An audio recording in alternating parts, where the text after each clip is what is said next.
اعوذ باللہ من الشیطان الرجیم، بسم اللہ الرحمن الرحیم۔ السلام علیکم ناظرین، امید ہے آپ خیریت سے ہوں گے۔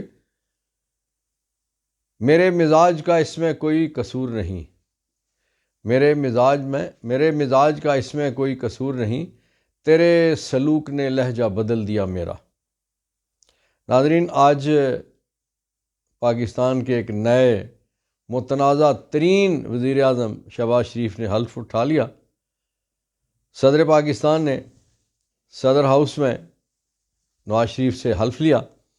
اور وہ ریکارڈ کے مطابق دوسری بار پاکستان کے وزیر اعظم منتخب ہوئے۔ ناظرین، وزارت عظمیٰ 5 بار اس خاندان کے گھر میں جا چکی اور کوئی 5-6 بار ہی وزارت اعلیٰ اس خاندان کے گھر میں جا چکی ہے، لیکن اس سارے کے باوجود اگر ان سے بات کی جائے تو ان کا کہنا یہ ہوتا ہے کہ بس اگلا ایک 5 سالہ ہمیں دے دیں، ایک ٹینیور پورا بالکل امن و امان والا ہمیں دے دیں، جس میں ہم سے پوچھا نہ جائے، چھیڑا نہ جائے، کوئی مداخلت نہ کرے، تو بس ہم پاکستان کو بڑی ترقی دے دیں گے۔ ان سے پوچھا جائے کہ اس سے پہلے جو بارہا آپ بیٹھ چکے اقتدار میں، کتنی بار آپ کے پاس وزارت عظمیٰ آئی، کتنی بار آپ کے پاس وزارت اعلیٰ آئی، تو آپ نے وہ تقدیر کیوں نہیں بدلی؟ تو آئیں بائیں شائیں اور مختلف ہیلے بہانے وہ کرتے ہیں۔ ناظرین، آج جب شہباز شریف نے حلف لیا تو انہوں نے 2 باتوں میں بڑا زور دیا۔ ایک تو انہوں نے کہا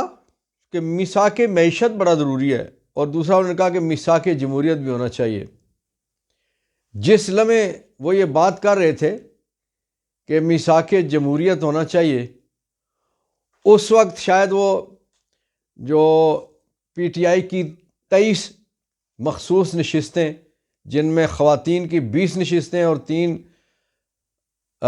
جو مائنارٹیز کی نشستیں، وہ چھینے جانے کی فیصلے پہ دستخط ہو رہے تھے، اور شہباز شریف کے حلف کے تھوڑی دیر کے بعد 4-1 سے یہ فیصلہ ہوا۔ اور ناظرین، اس دفعہ بڑی حیرت کی بات ہے کہ جو پنجاب سے نمائندے تھے الیکشن کمیشن کے، انہوں نے اختلافی نوٹ لکھا، انہوں نے اس فیصلے سے اختلاف کیا، بلکہ جبکہ بقیہ جو 4 ارکان تھے انہوں نے فیصلہ ایک جیسا دیا ہے۔ اور اس فیصلے کے مطابق پاکستان تحریک انصاف کے 23 ووٹ چھین لیے گئے، چوری کر لیے گئے، ڈاکہ مار لیا گیا۔ ناظرین، ایک طرف شہباز شریف کا یہ کہنا ہے کہ مفاہمت ہونی چاہیے، مصالحت ہونی چاہیے، مل بیٹھنا چاہیے، اور دوسری طرف ڈکیتی کے ذریعے، چوری کے ذریعے، اپنے الیکشن کمیشن کے ذریعے سے وہ سیٹیں چھینیں گے۔ تو ایسے عوام میں جن کے گھر ڈاکہ پڑا ہو، جن کے ساتھ زیادتی ہوئی ہے، جن کے ساتھ چوری ہوئی ہے، جن کو پچھلے مہینوں جیلوں میں بند رکھا گیا، جن کی پوری قیادت کو اس وقت تک گرفتار کیا ہوا اور 33-35 سال سزا دی گئی ہے ان کے چیئرمین کو، ان کے وائس چیئرمین کو جیل میں رکھا ہوا ہے، ان کے صدر کو جیل میں رکھا ہوا ہے، ان کی خواتین ممبران کو جیل میں رکھا ہوا ہے، وہ کس طرح سے چپ کر کے میثاق جمہوریت کے لیے ان کے ساتھ چل پڑیں گے؟ یہ کیسے ممکن کیسے ہو سکتا ہے؟ کسی طور ممکن نہیں ہو سکتا۔ ناظرین، جس لمحے یہ بات کی جاتی ہے کہ مفاہمت ہونی چاہیے، اسی لمحے دوسری طرف صدر پاکستان کے امیدوار، صدارت کے اس وقت جو 9 تاریخ کو الیکشن ہونے جا رہا ہے، اس میں 2 امیدوار ہیں، ایک آصف علی زرداری، دوسرے محمود خان اچکزئی۔ اور یاد رہے کہ محمود خان اچکزئی کو نامزد کس نے کیا؟ عمران خان نے نامزد کیا، تحریک انصاف نے نامزد کیا۔ اور یہ تحریک انصاف کا بہترین فیصلہ ہے کہ ایک چھوٹے صوبے سے ایک ایسی شخصیت جو آئین اور قانون کی ہمیشہ بات کرتی ہے، جو کہتے ہیں کہ صرف ادارے یہ گارنٹی دیں کہ وہ آئین کے مطابق اپنے اپنے فرائض سر انجام دیں گے تو ہمیں کوئی مسئلہ ہی کوئی نہیں ہے۔ ان محمود اچکزئی صاحب کے گھر پہ دھاوا بولا جا رہا ہے، چار دیواری پائمال کی جا رہی ہے، اور ان کے گھر کی دیواریں گرائی جا رہی ہیں، اور ان کے گن مینوں کو اٹھایا جا رہا ہے، اور شہباز شریف صاحب کہتے ہیں کہ میثاق مفاہمت ہونا چاہیے، میثاق جمہوریت ہونا چاہیے، اور بیٹھ کے بات کرنی چاہیے۔ یہ کیسا وزیر اعظم ہے جس نے اپنے انتخاب کی پہلی تقریر میں یہ نہیں کہا کہ جن صحافیوں کو ہتھکڑیاں لگی ہوئی ہیں، ستور گرفتار ہے اس وقت، عمران ریاض گرفتار ہیں، اور بے شمار اور صحافی ہیں جو اس وقت پریشانیوں میں ہیں، مبتلا ہیں پریشانیوں میں، مصیبتوں میں، جو پاکستان کو چھوڑ کے باہر چلے گئے، ساپر شاکر ہیں، بے شمار اس طرح کے اور لوگ ہیں، توفیق نہیں ہوئی شہباز شریف کو یہ کہنے کی کہ صحافیوں پر ہونے والے مظالم کی میں مذمت کرتا ہوں اور ان کی رہائی کا حکم دیتا ہوں۔ ناظرین، اسی انداز سے اگر مفاہمت کرنی ہے، کوئی میثاق جمہوریت کرنا ہے، تو اعلان کرنا چاہیے تھا کہ سارے سیاسی قیدیوں کو رہائی دی جاتی ہے، ان کے خلاف بے بنیاد جھوٹے مقدمات کو واپس لیا جاتا ہے، اور بالخصوص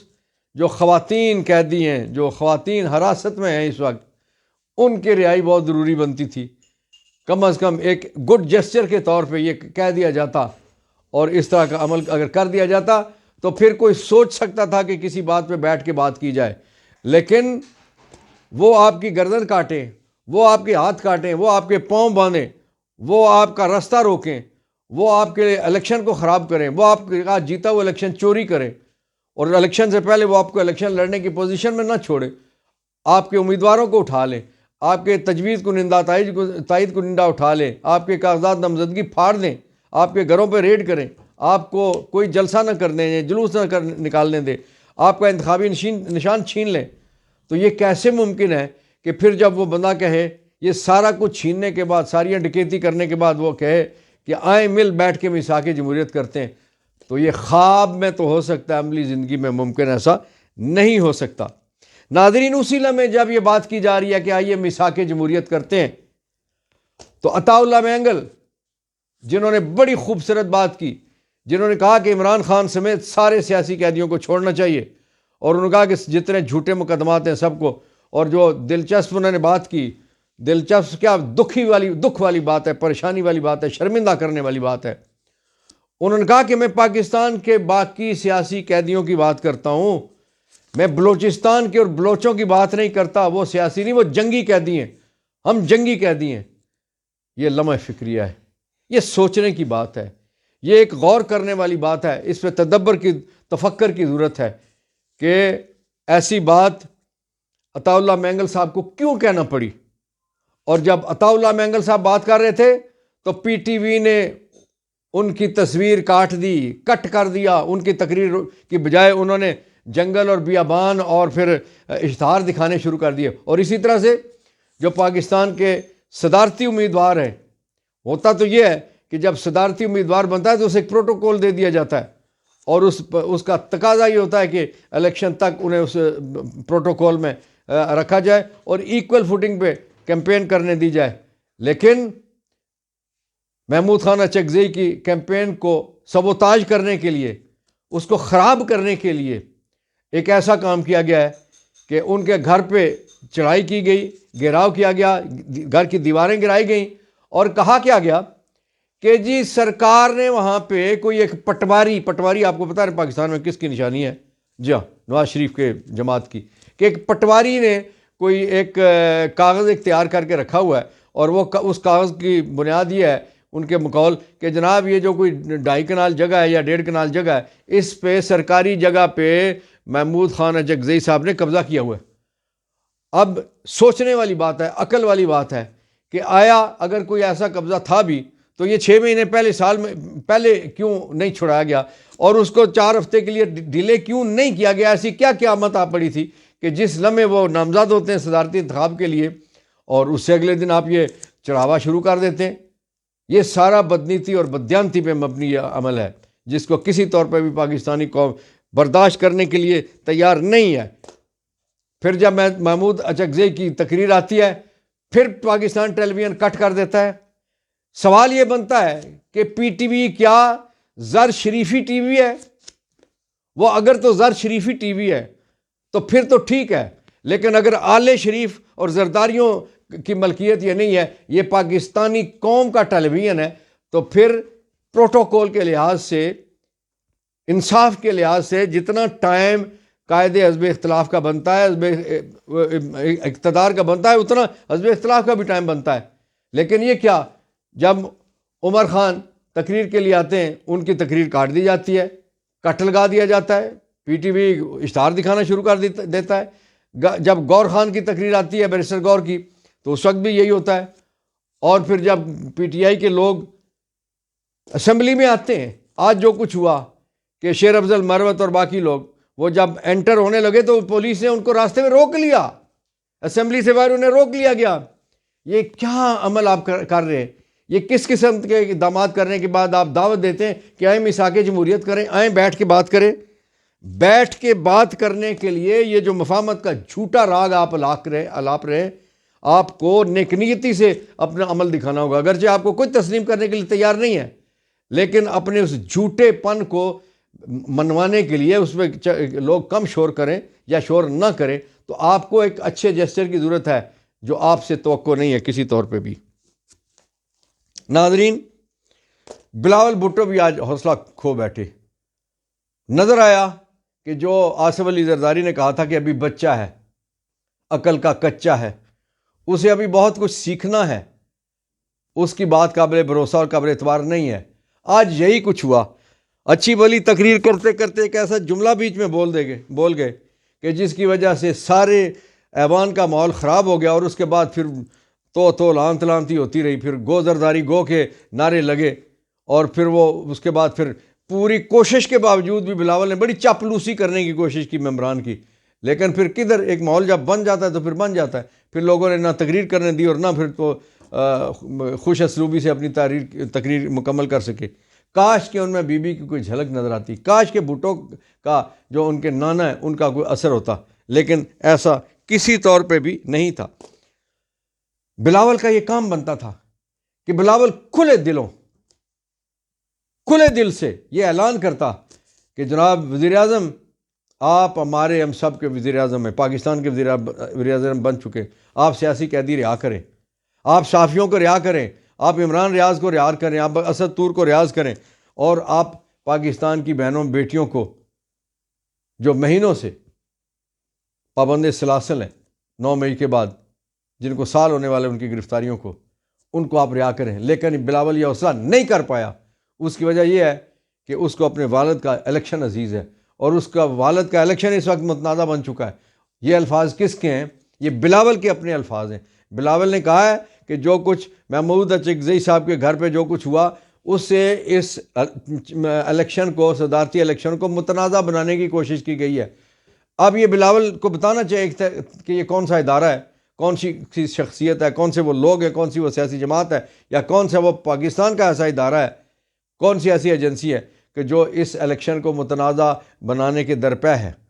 اگر آپ نے الیکشن کو متنازع نہیں بنانا تو باقیوں کے لیے بھی سپیس چھوڑیے، سانس لینے کی جگہ دیجیے۔ وہ جو بات کہی تھی نا عقیل عباسی صاحب نے، جو chief justice Sindh high court ہیں،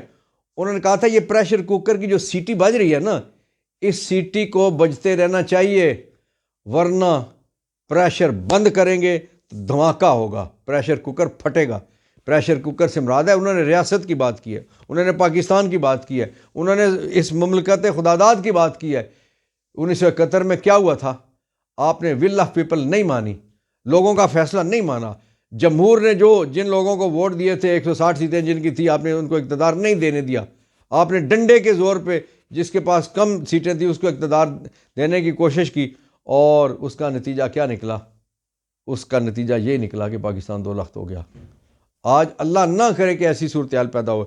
میں سمجھتا ہوں یہ ساری جماعتیں وفادار ہیں، یہ ساری جماعتیں محب وطن ہیں، لیکن اگر آپ لوگوں کو حقوق نہیں دیں گے، وہ جو پریشر کوکر کی سیٹی آپ نہیں بجنے دیں گے، تو پھر دھماکہ ہوتا ہے۔ ایسے میں پھر کوئی سانحہ رونما ہوتا ہے، پھر کوئی بڑا حادثہ رونما ہو جاتا ہے، پھر ایسی چیزیں ہو جاتی ہیں کہ جن کو روکا نہیں جا سکتا۔ خدا را عقل کے ناخن لو، ڈکیتی کر کے آئے ہو تم تینوں جماعتیں بڑی جو ہے اس وقت، نون لیگ، پیپلز پارٹی اور ایم کیو ایم، ڈکیتی کے ذریعے سے سیٹیں آپ نے بہت ساری لی ہوئی ہیں جن میں آپ ہارے ہوئے تھے۔ لیکن اگر آپ آ گئے ہیں تو آپ عقل کے ناخن لیں، آپ ایسے کام نہ کریں، ایسے جملے نہ کسیں پارلیمنٹ کے اندر۔ آج تو ایم کیو ایم نے تو کھلا کہہ دیا، انہوں نے کہا کہ جس طرح سے 2018 میں آپ کو یہ اقتدار دلایا گیا تھا، آج آپ کو نہیں دلوایا گیا، آج آپ سے اقتداری چھین لیا گیا۔ اس سے مراد یہ ہے کہ انہوں نے تو کم از کم اس الیکشن میں دھاندلی ہونا تو تسلیم کر لیا نا۔ اور یاد رکھنے والی بات ہے کہ عمران خان نے اگر 2013 میں 4 حلقے کھلوانے کے لیے 123 دن کا دھرنا کیا تھا اور وہ حلقے کھلوانے پہ مجبور کر دیا تھا اس نے، اور حلقے کھلے اور چوری پکڑی گئی تھی۔ ناظرین، اس وقت تو صرف 4 حلقے نہیں ہیں، کم از کم 80 سیٹوں کی بات ہے، اور 80 وہ اور 23 جو آج چھینی گئی ہیں، جو الیکشن کمیشن بدیانت، الیکشن کمشنر بدیانت، وہ اس کی ٹیم سوائے ایک کے جنہوں نے آج اختلافی نوٹ لکھا ہے، انہوں نے نواز شریف کے کہنے پہ، شہباز کے کہنے پہ، زرداری کے کہنے پہ، بلاول کے کہنے پہ، مریم کے کہنے پہ، ان سب کی ساز باز کی وجہ سے آج کا فیصلہ جھوٹا فیصلہ، بدیانت فیصلہ، مکروہ فیصلہ، ایسا فیصلہ کہ جس کو کل انشاءاللہ سپریم کورٹ اٹھا کے پھینکے گی، لیکن وقتی طور پہ انہوں نے 23 سیٹیں پی ٹی آئی کی چھین کے تو ان جماعتوں کو دینے کا فیصلہ کیا ہے۔ اس طرح سے نہ ملک چلتے ہیں، نہ جمہوریت چلتی ہے، نہ ادارے چلتے ہیں، اور نہ نظام چل سکتا ہے۔ اللہ تعالیٰ عقل کے ناخن دے ان کو کہ وہ کچھ کر سکیں جس کی وجہ سے ریاست قائم رہ سکتی ہے۔ اللہ تعالیٰ آپ کا، میرا، ہم سب کا اور ہماری اس ریاست کا، ریاست مدینہ کا حامی و ناصر ہو۔ مظلوم، مقہور، مجبور فلسطینیوں کے لیے ہم دعا کرتے ہیں کہ اللہ تعالیٰ ان کے لیے آسانیوں کا راستہ نکالے۔ آمین ثم آمین۔ پاکستان زندہ باد، فلسطین پائندہ باد۔